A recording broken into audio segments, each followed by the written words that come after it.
Right, we'll have back with you, and thanks for staying on. Turn to this now. The National Student Financial Aid Scheme says allowances will be distributed through universities for the remainder of the academic year. It follows the termination of several service providers after allegations of tender irregularities and complaints of late payments. South African Union of Students spokesperson Asive Dlanjwa joins us now for more on that. Good to have you, Asive, and thank you very much for your time. Firstly, a circular, of course, indicating that the administrator has now resolved to terminate those contracts of those service providers. How do you receive that decision?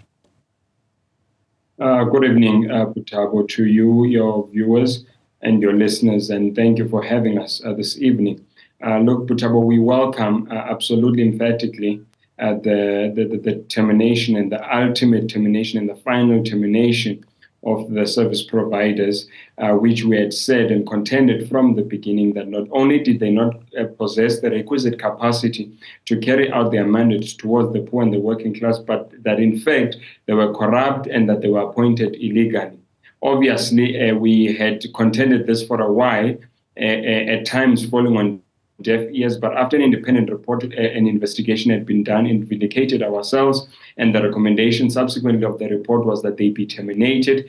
Even that took a long time, and we had to push and insist that they must be ultimately terminated, because even post that investigation, they would have still been dispersing allowances and causing havoc and pain to the students of the poor and the working class. So their final termination now is something that we greatly welcome, and we believe not necessarily is just a vindication for us as the student movement, but also is a vindication to the countless and the thousands of students who kept on bemoaning the services, or rather the lack thereof that they had been, that they were supposed to be receiving from those service providers. Well, this means now, as we sit, we are literally with the situation where the current arrangements that NSFAS has put in place, where the universities are dispersing the allowances, will continue until the end of the year. Those arrangements have not necessarily been working well, also, if we are to be honest. You are correct, Butabo. In fact, you are one of the few people that appreciate that reality, because there is some sort of notion, and rather misguided notion, that the disbursements of allowances by universities was the best possible model, which we've always contended as a student movement that it wasn't.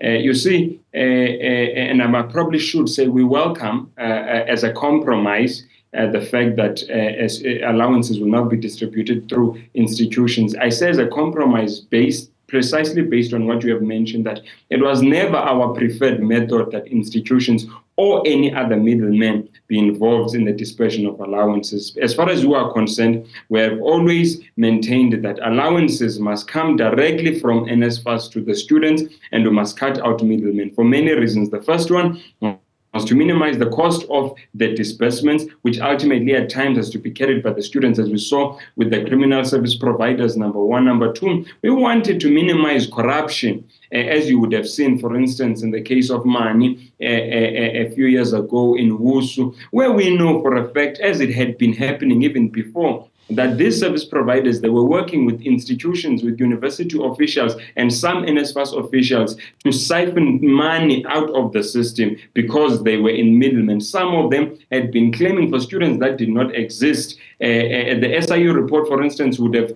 claimed back millions from UJ that they had been holding, knowing very well that the students were not there, and therefore preventing and impeding on other students to be able to receive that money. So any situation where you have a middleman, it will most likely create an opportunity for there to be corruption and excessive cost of transfer in those allowances. Therefore, you are 100% correct. We are still hoping, as it is actually currently happening with TVET students, that students will be able to submit their banking details directly to NSFAS and they will receive their allowances. And so we think not only will that be efficient and effective, but it will also deal with some of the issues which I've mentioned on this interview. So the delays, of course, that we have been seeing of late, and we have spoken to you about it, have got something to do with registration data, where NSFAS says this registration data is almost going to be confirmed at a particular time. And if that registration data is not confirmed at a particular time, then it causes delays, because a person would have maybe been out of the system, and then NSFAS would need to pay, and then it would be a wrong payment because that particular individual is no longer there. So institutions have got to periodically confirm that the data that they have is still what NSFAS would have had, I suppose, the previous tranche of payments. What is the way around that?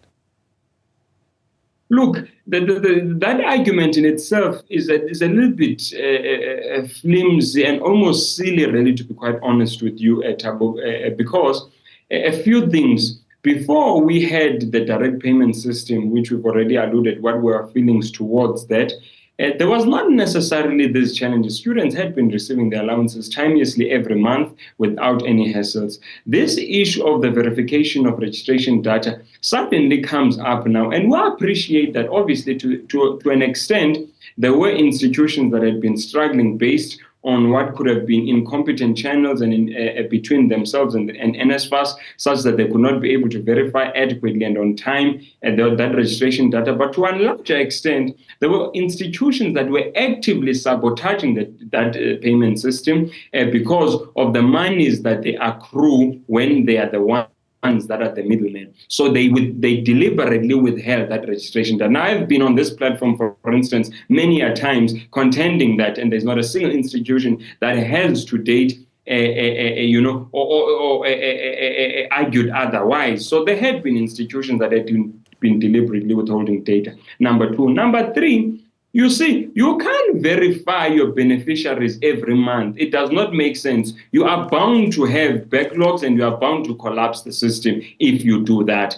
Because the appreciation at the very least should be, unless there has been changes to a particular registration status of a student, and unless NSFAS has been notified as such by the institutions, NSFAS should carry on to fund that student on a monthly basis without them having to verify. When you do that month-to-month verification, you're ultimately creating a process where there's an application verification funding process every month.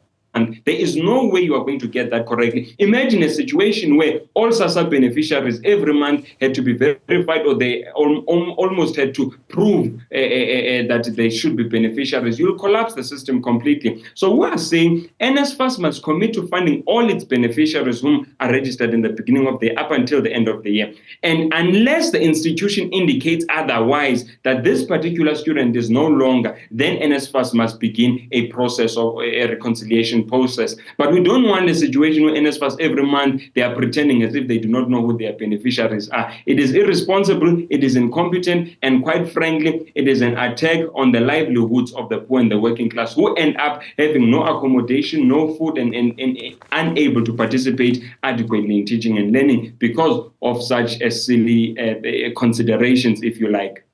Asive, let me thank you very much for coming on this evening. That's Asive Dlanjwa, the South African Union of Student Representative.